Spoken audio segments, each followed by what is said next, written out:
So, back again, where we left off. Here we are, Mr. Brody, and we are talking about affordable housing. House Bill 765 is kind of weaving itself in and out of the conversation, and we were going to bring up the fact that the affordable housing part and how these corporations and hedge fund companies are coming in, scooping up all the available homes, and then hitting us with maximum retail rental prices, corporate, like no personal relationship between you and your landlord, no ability to ever talk about, hey man, I've lived here for 15 years, you think maybe I could start buy this house from you? Like, none of that's going to ever happen with these types of things. Is there anything that we can do? Obviously, they're operating under the free market rules.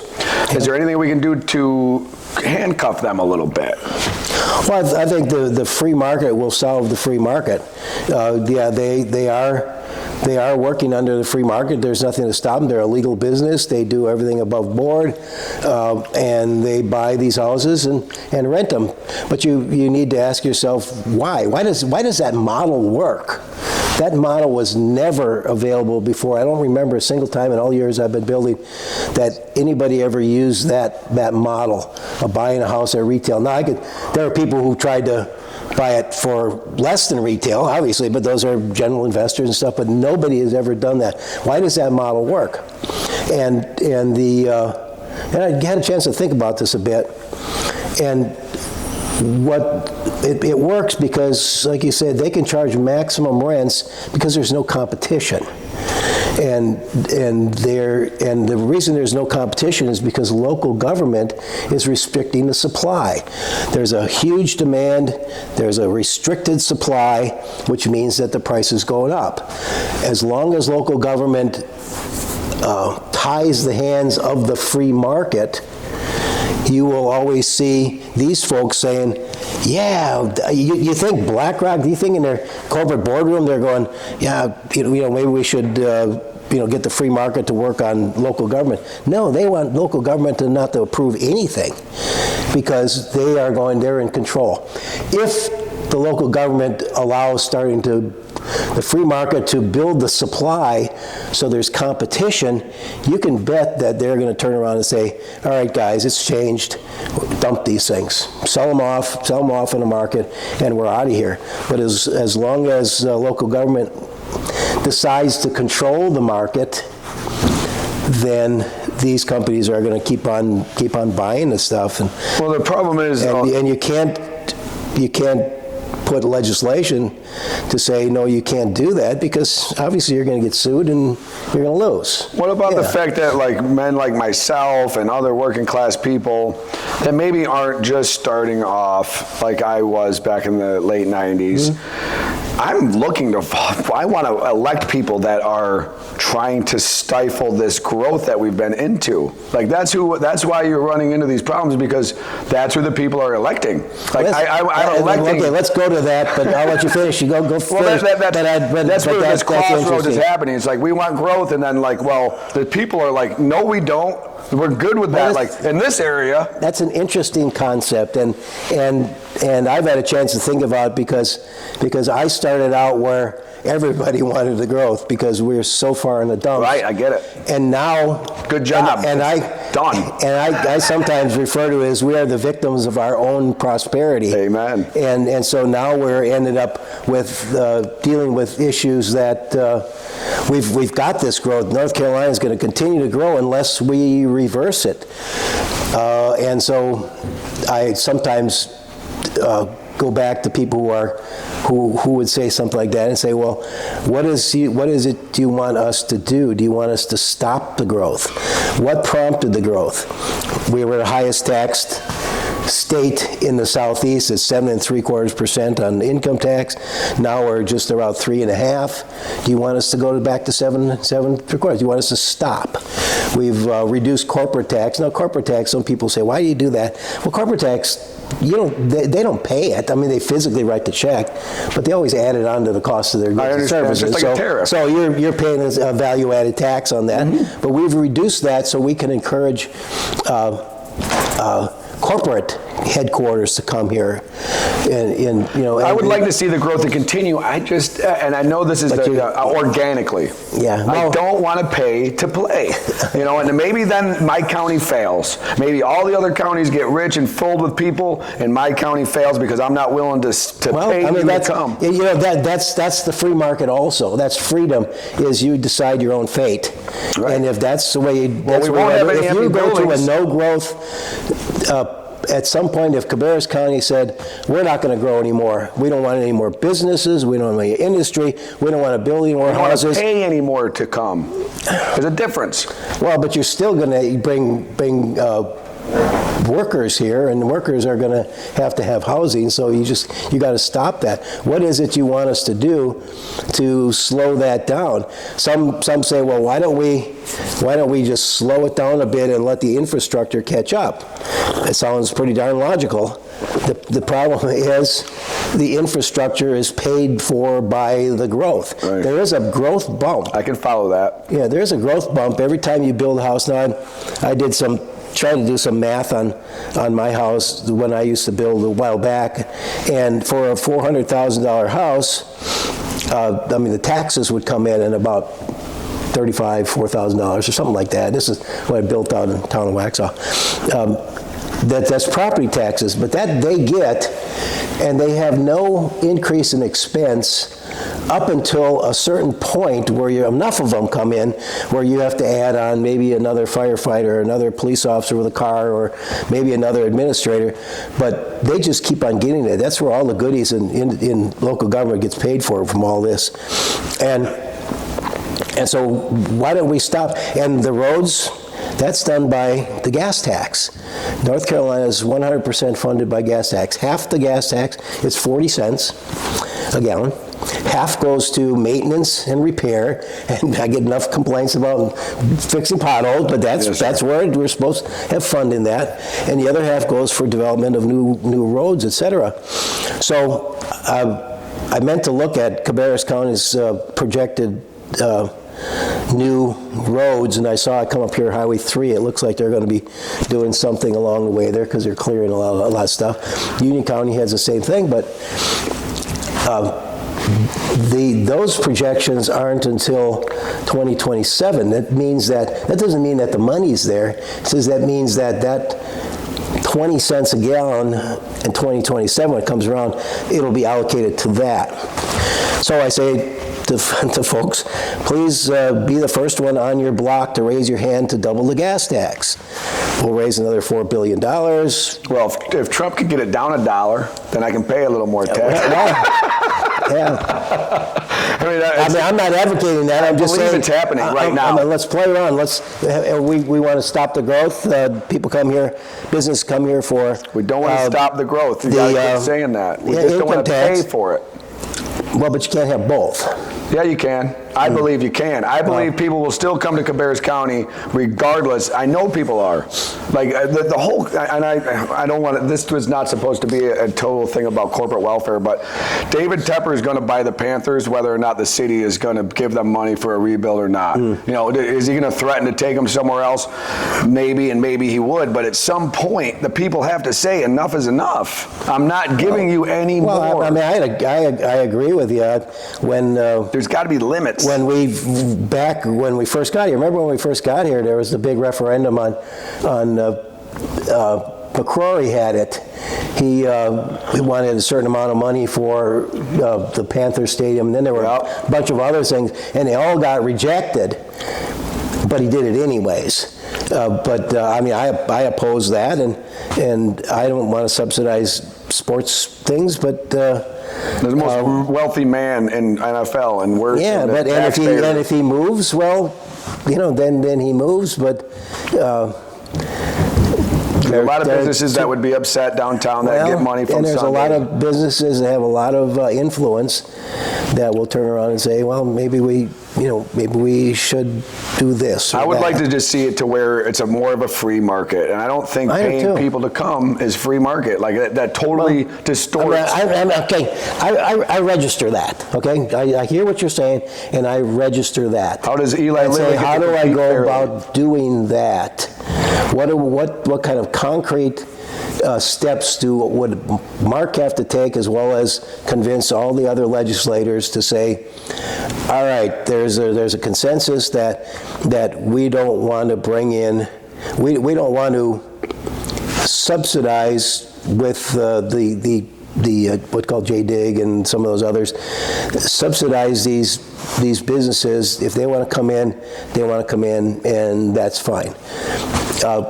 Which would be okay. Or a parameter sheet, not yeah. an individual, I'm going to come in here, I know this commissioner better, so I'm going to get a better deal, or I've got this influence over here, so I'm going to get a better deal, or I'm going to do this and that, and I'm going to get a better deal. It's the total opposite of free market. Like, it's like you're inviting, I'm going to give benefits to this company, not to this company. I'm going to go out and do economic development and research for this company that the taxpayers funded, but I'm not going to do it for this other company. Like, that is not free market. And I register the thought of government loving 400 new jobs that pay $65,000. And when I look at those numbers, there's always smoke and mirrors. Like, they'll say we're bringing in 400 jobs and the average salary is $82,000. Well, if you look at it, 300 of those jobs pay $45,000, and 50 of them pay 1.2 million. Or so, that's just an extreme case. But then they take those 1.2 millions and average them into the $50,000 janitors, and then they say we're going to bring all these jobs that average at 105,000. Right. And it's smoke and mirrors. Right. I mean, it's true. It's true. the average. No, it's the Mark Twain. You got your lies, you got damn lies, you got statistics, right? Yeah. That's beautiful. Yeah. Well, I don't want to hold you forever, and the time here has been, I think, very well spent. I certainly learned a lot, and I can, every time I have a public servant, I'd be remiss to call you a politician, that's willing to speak with us. And I mean, we are obviously grassroots. My wife is the one doing the recording, and I'm sitting here as a flooring installer who has no experience in town hall other than ranting and raving at during the public speaking sessions. And I've been involved now for a year, and I've got mixed emotions. Like, sometimes I'm mad at myself for ever stepping foot in the chambers. Other times I'm like, this is what I'm supposed to be doing, helping people. And I thank men like you who are willing to meet men like me and help disseminate information to the public. Yeah. I can tell you genuinely care, which means a lot. And I hope that this House Bill 765 can help starter families. 40 years of age is the average first-time home buyer. Yeah. That is not sustainable. Yeah. And I am willing to allow some, I don't want to be the last guy in, I've got so much, and the Lord has blessed me so bountifully that I would be definitely what I would call sinning to not try to help somebody else to get to where I got. So I'm willing to do those things. Yeah, I appreciate you having me. The issue was contentious, and there were those who said, Mark, don't even go, it's going to give you a bad reputation. I say, no. I said, we need to talk about this issue. Thank you. Whether 765 lingers and dies in the Finance Committee now is whatever it is, but the issue doesn't go away. It's got something that has to be done. And I think that it's more politically significant than people realize, because if we don't make a concerted effort to address these housing needs of this group, the newly welcomed in Republican voter, doesn't have to mean Republican, but Republican that's going to be voting Republican. A lot of unaffiliated vote Republican. Yeah. And Democrats vote Republican. The more the better. And so if we don't address this, there's going to be a backlash. And I say to my county commissions and whatever who don't want to have any growth, I say, okay, that's okay. But you remember, you are going to pay the consequences of it. Your consequences are that all those extra growth bump every time one gets built is going to stop. And the cost of materials and labor, et cetera, for a county or a city continues to rise. You and I both know the consumer price index is a kind of a joke. It's much higher than that, but it's a reality that if your cost of running your county or municipality is at X, every year it jumps up, but if you don't raise your taxes up 5, 6, 7% every year, you're going to start to fall behind. You're going to use your reserves, and then you're going to fall behind, and things are starting to pay the price. Chris, it's the reason I continue to just stand up and say, look, you need this growth bump, is because there have been experiments for the last 30, 40 years where communities did this, and it's the same thing over again. The one in the town of Cary is one of them that we cite a lot. Is they did that, and within 5 years they threw out their no growth people and brought growth in, and you see how Cary is right now. Town of Mint Hill is another one. When we first moved here, we lived in Mint Hill, and there were no growth at all. And I mean, the town just was kind of falling apart until finally somebody said, okay, we're going to get rid of these folks. We got to find the balance. We got to find the right balance. Exactly. And of course, it's all local flavor too. Your balance is local flavor. We're just saying, well, what you'll end up, because all these other things in 765 are going to be gone, and I hope everybody listens to that. All these other things, the things you object to, are going to be gone. Right. But there are other things that are just plain fairness, and let's play fair with everybody. And the idea, and people say, well, you know, all the builders are looking there for profit. Well, why do you think I went in there you know, maybe you go into doing what you do because you don't want to make a profit? I just try to stay off the streets. Yeah.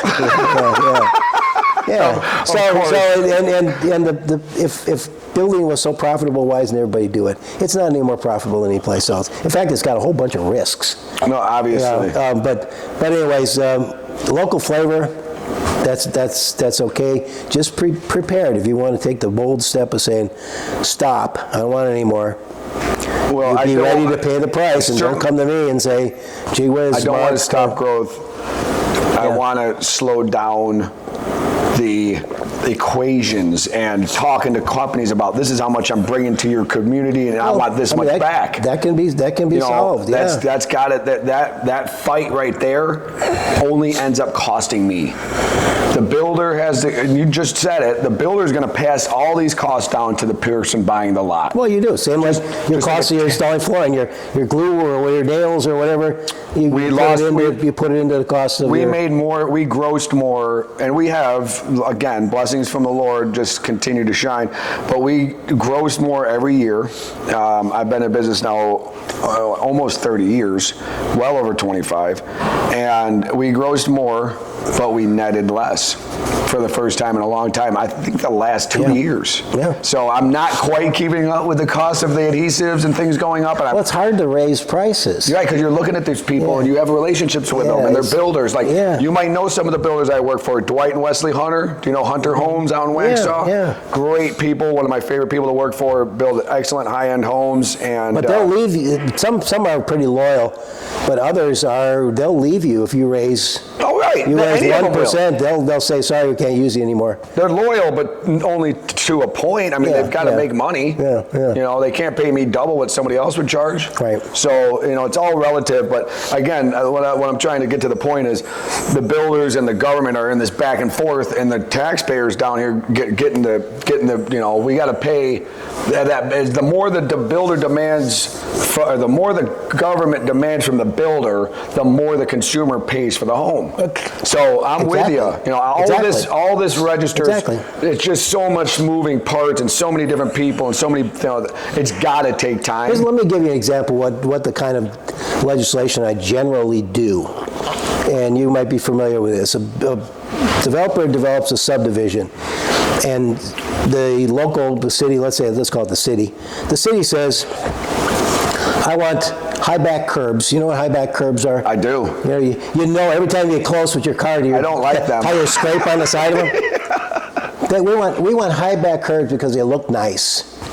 And so in a subdivision, and I thought, no, I'm sorry. It's unnecessary expense. I wrote legislation to say you have to use the rolling curve. curb.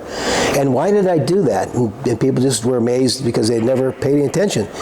It's because if you put all your curbs in and you're building your house over here, you have to come back and cut a 26-foot section, saw that curb out, throw that 2 tons worth of concrete in the landfill, and redo it again, and it costs you $4,000 to $5,000. That's $4,000 to $5,000 that house costs. That's the kind of things that I look at when I look at it and say, easy, okay, fat to cut. And you know, just last year, boy, I got myself in hot water. I was on front page of Winston-Salem and Greensboro. Again? Yeah. We rejected the International Energy Conservation Code. That was a building code. That was a model code. Who controls your building codes is the Building Code Council. Those are members that are appointed by the governor for 6 years staggered terms. Over the last 8 years, governor has put all his radical environmental people in there. Mm-hmm. So along comes the International Energy Conservation Code. This would have added anywhere from 15,000 on the coast, lower end, to up in the mountains, maybe close to $30,000. All it is more insulation and all that. The return on your investment ends up to be more than 30 years sometimes. Oh, wow. And so I said, no, we aren't going to do that. The other code that we turned around and said, you'll like this, because this is how you got to go a little bit in depth. I refused to have the Building Code Council address the mechanical code, I mean, your HVAC, and the gas piping code. And why did I do that? Because Biden came out with his trying to get rid of gas appliances. Oh, my goodness. And if I would have let them do that, they would have manipulated that gas piping code to where it had been so expensive to run gas. Mm-hmm. And that's the kind of things that I stop. But I get in hot water, which I get in hot water with the environmentalists all the time. That's no problem. But okay, Mr. Brody, well, thank you so much for being here with us this morning. Thank you for driving. Thank you for answering your phone. Thank you for being the public servant that is the type that would come and meet with us. And again, thank you for your time. And I would love to do this again, maybe sometime in the future, after maybe the 10th or 12th draft of 765. What are we on, 4? Well, and there are other bills too. I know how you feel about sound money. I have a sound money bill. I'm a very gold and silver money supporter. Oh. We have that. I've got a bill on trying to curb these telemarketers that blow up your phones every day, and we're making it a criminal expense to do that. Touching my heart. You're touching my heart. Now, I also deal with. I get 10 a day. Oh, and I've got 4 spam blockers, and it's a horrible thing. Yeah. So that's a bill that I deal with also, and I'm I deal a lot with septic system. Everybody's kind of bored with that. I say septic system. Not me. I got 3 of them. But I mean, we deal how the regulations on septics and wells. I got 1150 into my permit so far, and I haven't got my septic started. Yeah. So I'm all about it. Yeah. All right, the producer's giving me the cut in the throat sign. Okay. Mr. Brody, yes, sir, thank you so much for your time. It's been a pleasure.